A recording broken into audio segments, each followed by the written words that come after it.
Isa si Alex Gonzaga sa mga Pinoy celebrities na hindi napigil ang magpahayag ng lungkot sa biglaang pagpanaw ng Taiwanese actress na si Barbie Hsu, na sumikat bilang iconic Sankay sa hit series na Meteor Garden.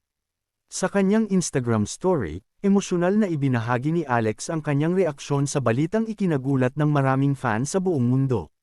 May Sankay, rest in peace, ani Alex, na halatang affected sa pagkawala ng aktres. Dagdag pa niya, thinking how would Dao Mingsu feel? Hindi pa doon natapos ang kanyang Meteor Garden, nostalgia. Sa isa pang post, ibinahagi ni Alex ang isang throwback photo kung saan makikitang nakakostume silang dalawa ni Luis Manzano bilang Sankay at Dao Mingsi, ang iconic characters ni Barbie Hsu at Jerry Yan sa Meteor Garden.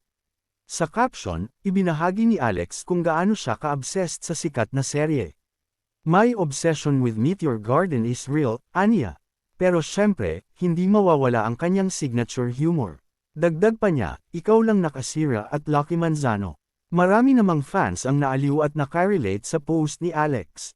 Hindi nga naman may kakaila na Meteor Garden, ang isa sa pinakaunang Asian dramas na talagang tumatak sa puso ng maraming Pinoy. Noong early 2000s, halos lahat ay hooked sa love story ni Sankay at Dao Mingsi, pati na rin sa F4 fever na kumalat sa buong Asya. Hindi man nawala ang kanyang kakulaitan, ramdam na ramdam ang pagmamahal ni Alex sa Meteor Garden, at sa karakter ni Barbie Hsu. Isa itong patunay kung gaano kalaki ang naging epekto ng serye hindi lang sa kanya kundi sa buong henerasyon ng Meteor Garden fans. Rest in peace, Barbie Hsu.